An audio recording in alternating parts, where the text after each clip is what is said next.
When I think of power washing, Mhm. maybe it's just because of what like very limited exposure to it I have off Twitter. It's like it's driveways, right? It's Yep. driveways or like a house. Like I've had my house power washed. Have never thought of commercial. That is interesting. Did we dive into how days get priced? Like what's a standard day get sold for? So we shoot for 2,000 to 2,500 per day on residential, and then we're 22 to 2,500 and up on commercial. We've got franchisees who have done jobs that take 6 hours and charge $4,900 because it's a paint removal job and no one else can do it. You know what I mean? But that's a good average of what we shoot for. There's 2 guys per truck with our process. And then we have 16-foot box trucks, 1,000 gallons of liquid, 1,000 feet of hose. So we're effectively overkill for every single residential. Our trucks are overkill for every single residential job that you can think of. Yeah, that makes sense. How are they getting priced? You mean, how did the jobs get priced? Time? Yes, like sales process, I guess, like what I'm asking. So does somebody come out and estimate it, or is there like an online Yes. tool of like you can come out and estimate? Yes. Because we show up the Polo, you know what I mean? iPad. We got the presentation that others don't have. It helps with conversion rate and average job size, all the stuff you guys know. Are you using Yeah. Service Titan? No, we are not. Is it a specific one that you guys made in-house, or is it just one of the other 17,000? So yeah, so what I did is I built like what I wanted the customer to experience start to finish and what automation was to look like. And then I took that to all the different platforms. Service Titan was one of them. Workies was another that could build it. And then Service Minder was another that could build it. Everyone else told me, we can't build this for you. They didn't have the functionality. And so then I just negotiated the best one and then picked the best one. Let me take a step back. So back into franchising, right? We talk a lot about on this podcast about different home service businesses. They all have their intricacies, right? They all have their specialities.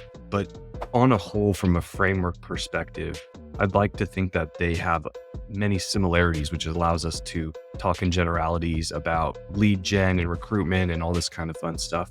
In your experience, building 3 vastly different home service businesses, and especially the systems for those home service businesses, how do you feel about that phrase that I just said?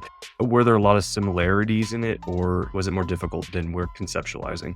No, I mean, there's definitely similarities in terms of marketing, recruiting. I think, and those layers are going to be the same in home service businesses. There's different types of people that work in different businesses and different types of brands. But when I was only looking in residential and commercial services because I knew that the systems that I created from a franchise side, I could plug into insulation, I could plug into solar, I could plug into painting, I could plug into tree care.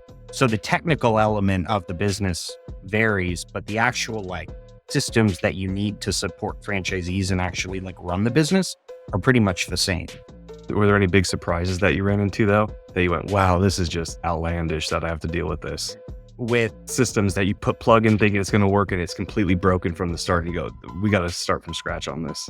So this is actually really funny. This business that I thought we were going to be 80% residential, 20% commercial, because it took the founders of Rolling Suds, it's a 33-year-old business. It took them 25 years to have any relevance in commercial at all. So I was like, okay, best case scenario, our franchisees will be 30%, 20%, 15% commercial.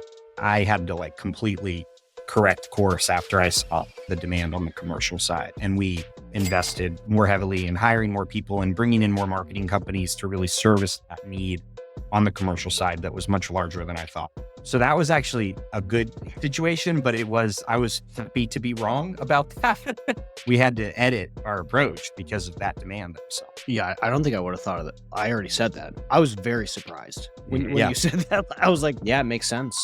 Who else is going to do it? And Yeah. I really can't think of an institutional business around doing it. Now, I used to run facilities programs, right, for Fortune 500 companies. And now that I'm looking back at it, we never did it ourselves. There wasn't a single person that was out there. We just didn't have the equipment to do it. We always hired out. And so now that makes significantly more sense who you're focusing on and really where that monetary value is driven from. And that's where you're going to get a lot of the recurring element, right? The cost per customer acquisition versus the lifetime value of the customer is staggering. Taco Bell franchisee, the 29 locations, it's a $14,000 quarterly cleaning. And he paid the marketing company $175 for that lead one time. As long as he does a good job, that'll be the customer forever for him for $175. I need to talk to these guys. That's beautiful. So how big do we think these things get? Good I question. will tell you that the people that I am bringing into the system have the expectation that they are building 10 to 20 truck press plus and want to go in other markets. And we've been very selective with who comes in because those are the types of franchisees that we're attracting, that we're signing. We're bringing in C-level executives, multiple different C-level executives, leaving white collar America with tremendous amount of capital to go build a really sophisticated blue collar business. My expectation is that it's our job to help deliver, right, as a franchisor, but it's also, they've underwritten the opportunity to say, this is doable. You know what I mean? Like, these are very sophisticated people. Most of them have come from Twitter, of the space that you guys are a part of and I'm a part of. But we'll see in 5 years. The expectation is that it's going to be big business. I'm planning to build the biggest power washing company in the world with a bunch of really successful franchisees